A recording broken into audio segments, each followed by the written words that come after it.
Hello everybody, welcome to another J&D review. Today we'll be reviewing the Players Kai Assassin's Creed 3 Connor action figure. And of course the first thing I want to get into when reviewing this figure is the awesome box. Connor comes in the newly remodeled Players Kai boxes. I think gone are the days where they used to use the cube boxes for their figures. You have a picture of Connor right here on the front. You have the Assassin's Creed 3 title right here. And I love the symbol, I gotta give me a t-shirt with that on it. You have the Players Kai title right here, and you have his name Connor. On the left side of the box, you have the Assassin's Creed title again, and the Players Kai title. Same thing on the right side, and also on the top. On the bottom, you have the Square Enix symbol, and on the back, you have some cool poses that you can put Connor in. And also, you have Edward from the Black Flag video game. Awesome figure. If you want him, go and pick him up. Now, the box opens up from the front, and you'll get a window where you can view Connor and see where he'll later on be housed, along with the Player's Kai stand. You have the cool graphic of the Animus database from the video game, and you have a in-detail synopsis of the Assassin's Creed 3 video game. Very awesome. Getting out of the box and into the figure, now that we have Connor here after quite a few delays, I can honestly say that despite the delays that he's had, Connor definitely doesn't disappoint.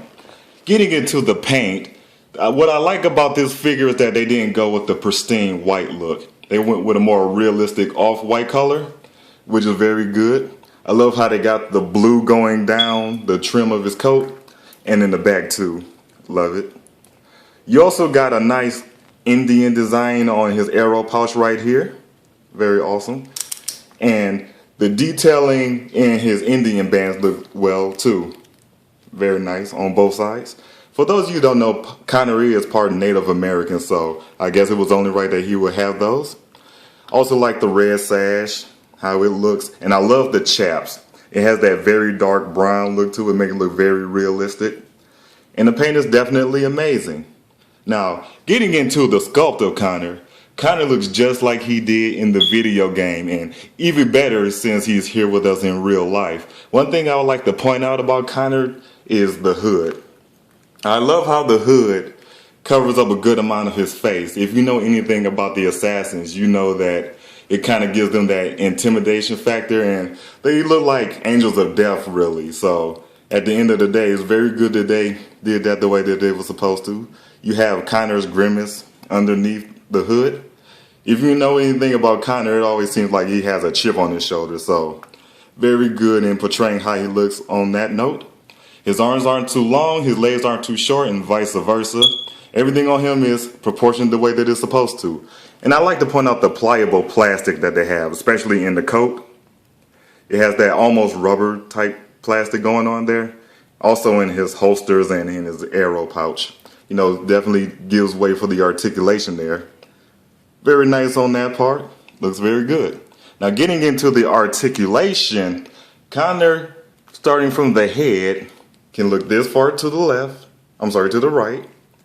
This far to the left. Actually, I think he can do a full 360, but I'm not going to do it. Just know that he can. His head can go this far down, which really isn't that far. And this far up, which makes it look like he's just looking straight forward. He has ball jointed shoulders. They go about this far out, and that's really straining the figure. You have a nice swivel underneath the armband. You have a ball joint for the elbow, go that far in, that far out. And you have a nice swivel, thanks to the ball joint in his hands. You can give it a good rock, like such. And like I said, the swivel, very awesome. Moving into the sternum, he has a slight ab crunch, which only goes about that far, and it goes that far back. He has a good waistline bend. You can go this far forward and this far back. You know, the sternum and the abdomen really works hand in hand. You can get nice swivel, nice rock, same thing with the waist. Very good. Moving into the legs, they're also on ball joints. You have a nice swivel. They go all the way out. in this far forward and this far back due to the sculpt. Kind of gets in the way a little bit, but not a lot. He has double jointed knees, which is cool for those aerial poses that you could take with Connor. Put that back down. Moving into the boot area, you have a nice swivel right here. They can go this far forward and this far back, courtesy of the ball joint in the ankle. And you have the return of the foot hinge. I'm glad to see that that's back. And you have a nice pivot also for Connor, for when you want to put him in those deep poses. The deep poses I would take with a grain of salt because Connor does seem top heavy. So be careful how you pose him. Now let me stand Connor up as we get ready to talk about the accessories. Connor comes with a wide array of accessories. And the first thing I want to talk about is the interchangeable hands. The ones on him are not interchangeable hands, however. You get 2 trigger holding hands. You also get a set of item holding hands. Very nice. You get Connor's long sword. Very awesome. I love how the brass looks. Very nice. You also get his trademark flintlock pistols. If I can get that to, focus for you, I can show you how realistic it looks. I like how the wood look like actual mahogany. Very nice. And a lot of these accessories you can actually store on Connor. Let me show you. Seeing as I have the pistols on him, let me show you how you put them in. And you got to put these in specifically. They go in specific holsters. What you want to do is put the guns right here in his back and watch out for the arrow pouch. And he'll hold those for you. Won't fall out. And let me grab the sword again. What you want to do with the sword is you want to put it inside this loop. Slide it in there. And Connor will hold it for you. Moving on, let me place Connor back right here. You get Connor's signature axe. Looks amazing. I like how if you turn it this way, it looks like the assassin symbol. Very nice. You can also store this on him. Where you'll want to put it is right here. If I can move his arm out the way. You'll put it inside this little open area in his, I want to say his belt. You want to push it in there. And it should stop right at the feather. Right there. Put his arm back down. And get into the rest of the accessories. Connor comes with his bow and arrow. Like I said, Connor's part Native American, so he's very skilled at the bow. He comes with 3 arrows. I'm just going to show you one because they're all very identical. Very nice.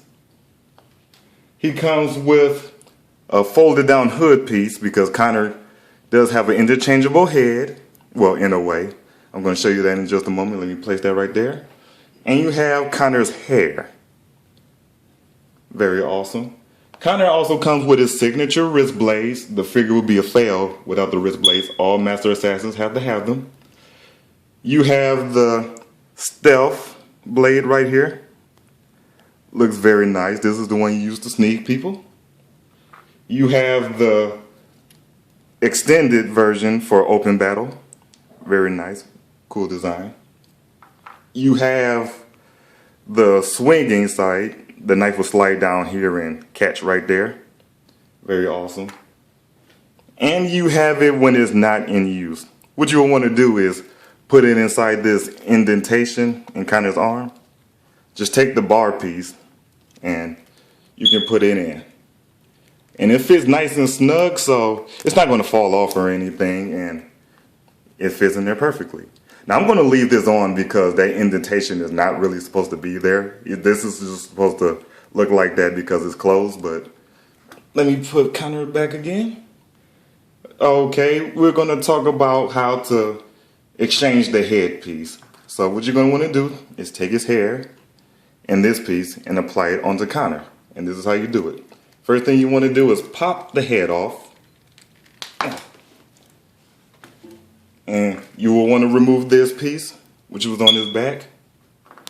Take the head of Connor and pluck it from this side. It's better to do it this way. And you're going to want to put this piece of Connor inside the hair. There you go. Kind of looks amazing. Now set this down for a moment. Let me get the hood part on. What you're going to want to do is align Connor's hood with these 3 holes. Take this piece and just slide it in. Alrighty. And then put Connor's head back onto the ball joint. And this would be Connor with his hood down. See how the hood sits right here? Very awesome. So I would say, as far as the sculpt on Connor's face, it looks 92% like Connor. You know, very good. And let me go ahead and put the other wrist blade on him as well, just to show you. Get him all the way equipped here. Let me just push it inside the indentation. And there's his blade. Let me screw the hand back on because it's starting to get a little loose. Okay. And with that, that would be the end of the review. And what you will want to do, if you love our videos, if you like our videos, go ahead and click the subscribe button. That way you'll be locked in for more action figure reviews from us. And please tell me what you think about Connor. Do you like him? Do you love him? Let us know, and we'll be sure to check them out and comment on them if we can. With that being said, this has been the J&D Reviews. Put them in a cool pose. This is the J, signing out.